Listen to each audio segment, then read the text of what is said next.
paninindigan pagdating dyan sa impeachment laban kay VP Sara. Kung ikukumpara mo dun sa sinabi ni dating Presidente Rodrigo Roa Duterte nung si Speaker Alvarez at ang kanyang mga aliado ay nais na i-impeach itong si VP Leni, matamlay ang sagot ng Presidente. Pero at least, malinaw ang kanyang mensahe. Anong sabi niya? Binabantayan namin ng mabuti because we don't want her to be impeached. She does not deserve to be impeached. We don't want her to be impeached and she does not deserve to be impeached. Dalawa siyempre yun. Ayaw niyang ma-impeach siya at walang dahilan, walang basehan para siya ay ma-impeach. Kung gusto ni Speaker Romualdez na mag-impeach, itigil na niya yan. Ang nakapagtataka, sino kaya yung sinasabi niya na we do not want her? Eh di ba, unity team, nagkakaisa nga. So talagang dapat walang we and them, no? Dapat us, di ba? So, ewan ko kung ano lang yan, slip of the tongue, parang may distansya ba? Pero siguro wala naman po ibig sabihin yon. Kinukumpara ito doon sa naging lengguwahe ni Presidente Duterte, stop it! O, di ba? Leo, stop it. Can do other things but do not tinker with the structure of government. I will not countenance it. Elected yung tao just because it keeps on harping on me. Yeah, this is democracy. Malinaw at malakas ang mensahe ni Presidente. Now, siguro, kaya maraming nadidismaya doon sa sinabi ni Presidente kasi si Presidente kakampi ang Vice President. Pero nakapagtataka, kakasabi pa lang ni Presidente, abay naghain ng resolusyon naman sa Kamara, itong mga mayorya, yung chairman ng Human Rights, at hindi ko pa alam kung sino pa ang sasali dyan sa resolusyon na yan, na tumatawag naman na makipagtulungan sa International Criminal Court tungkol dun sa kaso ni dating Presidente Rodrigo Roa Duterte na nakabinbin ngayon sa ICC. Actually, yan pong aking sinusulat ngayon. Kaya huwag kayo mag-alala, in a few days, sa publiko po yan kung ano yung aking sinusulat. No? Ang basa ng marami, yung pag-impeach kay VP Sara, kabahagi yan ng parang, ewan ko ba, parang inaatake ang mga Duterte ngayon. Nag-race back itong si VP Sara kay PGMA nung siya tinanggal as senior VP, bumitaw sa lakas, tinanggalan ng confidential fund, nagalit ang dating Presidente PRRD, nagsalita. Parang lumalabas na nagkaroon ngayon ng enkwentro between Speaker at yung kanyang mga, siyempre alam mo naman, lahat ng mga congressmen sip-sip sa Speaker at ang mga Duterte. Kaya nga, kung hindi mai-impeach si Sara dahil nagsalita na si PBBM, eh baka naman ang mangyari, bagamat ang naging posisyon at narinig ko mismo sa sariling bibig ni Presidente ito na hindi siya makikipagtulungan sa investigasyon ng ICC laban kay dating Presidente Duterte, eh baka naman ang desisyon ngayon, eh imbestigahan na at makipagtulungan na ang Pilipinas para maaresto nga itong si Presidente Duterte. Eh di ba nabalita na pati si Vice President Inday Sara Duterte ay baka maging kasama sa investigasyon bilang dating mayor ng Davao City? So ano po pwede mangyari? Baka naman sumunod ang mga katunggali ni VP Sara na wag i-impeach si VP Sara, pero dahil na makikipagtulungan naman sila sa ICC para imbestigahan ng Presidente, baka naman ma-warrant of arrest, hindi lang ang dating Presidente, kundi pati na rin si VP Sara. Hindi po malayo mangyari yan. So kinakailangan, ang mensahe talaga ni Presidente, hindi lang sa itigil ang impeachment, kung hindi, wala kaming away na sa mga Duterte. Dahil si Inday Sara ay anak ni dating Presidente Duterte at siyang aking kapartner sa Unity. Hindi ako maging Presidente kung hindi kami nagsamang puwersa, kung walang pagkakaisa. Yan sana ang marinig natin, na walang away sa panig ng mga Marcos at sa panig ng mga Duterte. Yes, hindi naman sinuportahan ni dating Presidente si Presidente Marcos sa mga panahon na yon. Pero anong magagawa mo? Yung anak niya mismo tumakbo bilang Vice Presidente, hindi lang tumakbo. Hanggang ngayon, pinagagalitan ni Presidente Duterte ang anak niya, bakit nagbigay kay PBBM, pumayag na tumakbo lang bilang Vice President. Narinig ko nga ang sabi ni dating Presidente Duterte, nabudol si Inday Sara na tumakbo lang ng Vice President. Dapat siya ngayon ng Presidente. So itong dahilan kung bakit dapat wala talagang kahit anong away sa panig ng Marcos at ng Duterte. Pero siyempre yan po ay akin lang. At siyempre tingnan natin kung ano ang magiging kasagutan ng kanyang pinsan na minsan ay umaasta na siya ng Presidente. Hindi niyo ba napapansin? Pati yung mga pamimigay na mga ayuda na hindi naman talaga trabaho ng legislatura, ginagawa na niya at nandun pa kanyang initials na MR. Naku po, ewan ko ba? Talaga namang meron pong ayuda na binibigay ang mga line agencies, AIX, TUPAD, na pinadadaan din sa congressmen. Pero ibang ano po ito, ibang estilo na talagang ang pondo ay galing talaga sa Kamara de Representantes sa kanilang extraordinary expense na parang 1.8 billion at meron pang initials ng Speaker. Anyways, makikinig kaya si Speaker? Only time will tell. Sana naman po. Naglabas ng pahayag si Vice President Sara Duterte hinggil sa pag-udyok ng ilang mga mambabatas sa pamahalaan ng Pilipinas na makipagtulungan sa International Criminal Court, ICC, ukol sa pag-imbestiga nito sa war on drugs ng administrasyon ng kaniyang amang si dating Pangulong Rodrigo Duterte. I respectfully remind our honorable lawmakers of the very words that our President, His Excellency Ferdinand Marcos Jr., reiterated less than half a year ago.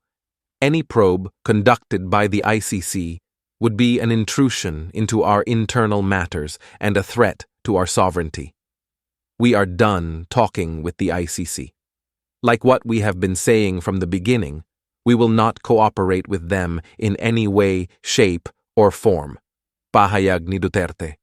Huwag nating insultuhin at bigyan ng kahihiyan ang ating mga hukuman sa pamamagitan ng pagpapakita sa mundo na tayo ay naniniwala na mga dayuhan lang ang tanging may abilidad na magbigay ng katarungan at hustisya sa ating sariling bayan. Dagdag pa niya. Authorized in year 2009, Your Honor. So the Supreme Court did not even accept this as a good reason for the basis of the interest of DMCI over the subject property, Your Honor. Okay. Attorney Gascon, nung pinirmahan mo yung quit claim, yung notaryo, yun, meron bang ID pinakita sa'yo, ito Marikit? Wala po, Your Honor. Sabi mo may ID na pinakita sa'yo? Your Honor, and Talam? Yes. No, they didn't show to me any ID, Your Honor. That's the reason why I put in the notarial in the back of the notarial register, Your Honor, that please see ID. So they never showed up physically? Yes, Your Honor. O syempre, patay na siya, paano nung papakita yun unless binuhay mo?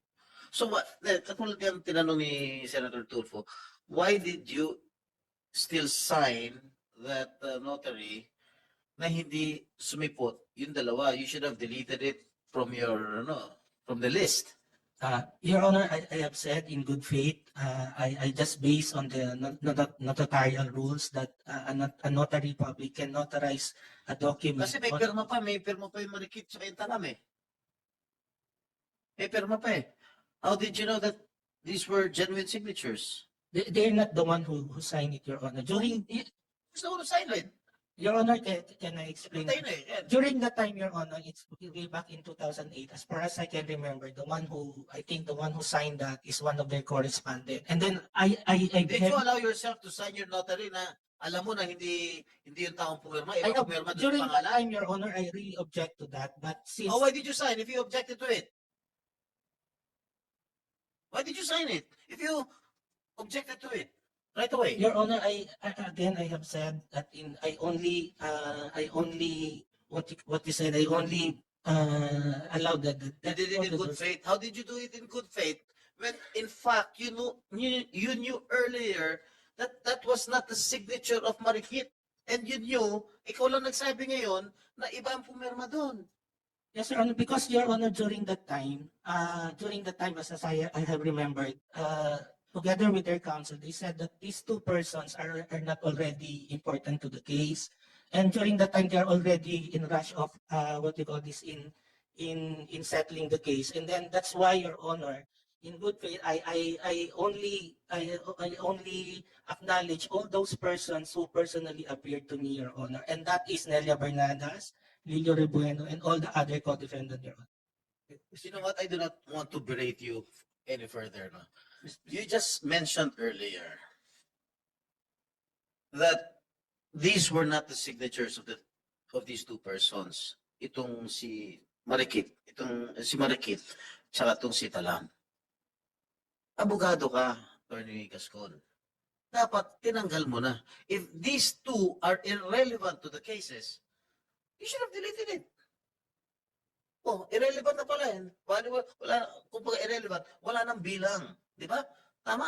Dapat tinanggal mo na. Sir Tulfo, you're Quickly lang, Mr. Chair. Alam mo na wala siya doon. Acknowledge mo. Yun yung isang pagkakamali mo. Dinugtungan mo pa na isang pagkakamali. Alam mo na yung signature dyan ay hindi siya ang pumirma, meaning si Marikit. You acknowledge na it is not her signature and somebody forged her signature. And you allow that to happen by affirming your signature here. Dito sa quitclaim na ito, dalawa ang pagkakamali mo. And you're still going to use that word, I do it in good faith. That reason will not be accepted by the Supreme Court if a case of disbarment will be found against you. Kaya nga, magikero ka. Kaya sabi kanina, pabiro na dapat ang pilido mo, Lazaro. Yung patay, nabubuhay sa'yo.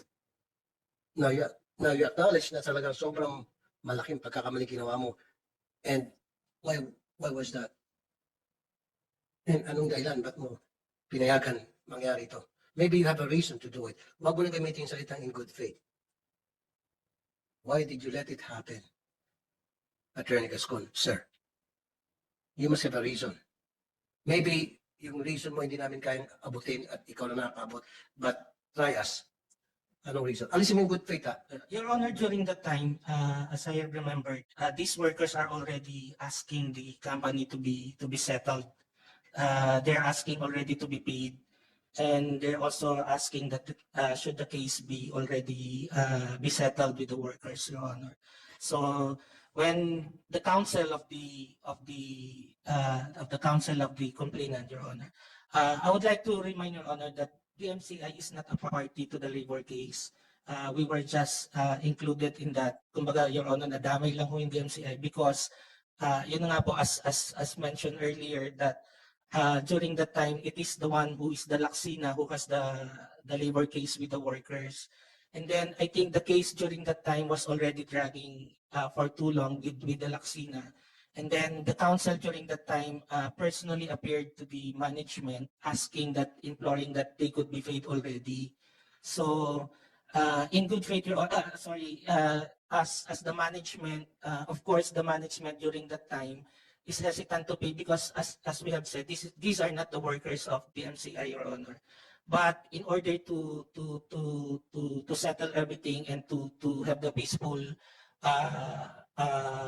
of the company, they decided to agree, Your Honor, to that during that time that they should be to pay them, Your Honor. Yung sinasabi mo walang kinalaman DMCI, but DMCI bought the property of the employer that has a labor case. During that time, Your Honor, But yung DMCI, because binili ng DMCI yung property. uh, May pinatayo ng subdivision. the property, Your Honor, the land is owned by the three brothers, the three siblings, Your Honor, Honorato Laksina, the other two, Your Honor. Between the three brothers, Your Honor, the three siblings, only Honorato Laksina has a labor case because he owned the Liberty Transport, Your Honor. But during that time, Your Honor, 1995, DMCI, I am not yet connected with the DMCI during DMCI has no knowledge that the Laksina, Your Honor, one of the seller has a labor case, Your Honor. It is only during the time that the property was levied, only the time that DMCI have the knowledge that Laksina has a labor case, Your Honor. Kaya nga, so na-levied na yung property, eh bakit niya tinuloy pa rin pagpapatay ng condominium? During that time, Your Honor, we haven't. During that time, Your Honor, DMC has not developed the property during that time. It's that 2008. It is only recently that the condominium was built on the portion of the property. Because, Your Honor, during that time, we maintain that DMCI maintained that only the portion of the property is involved in the litigation, Your Honor.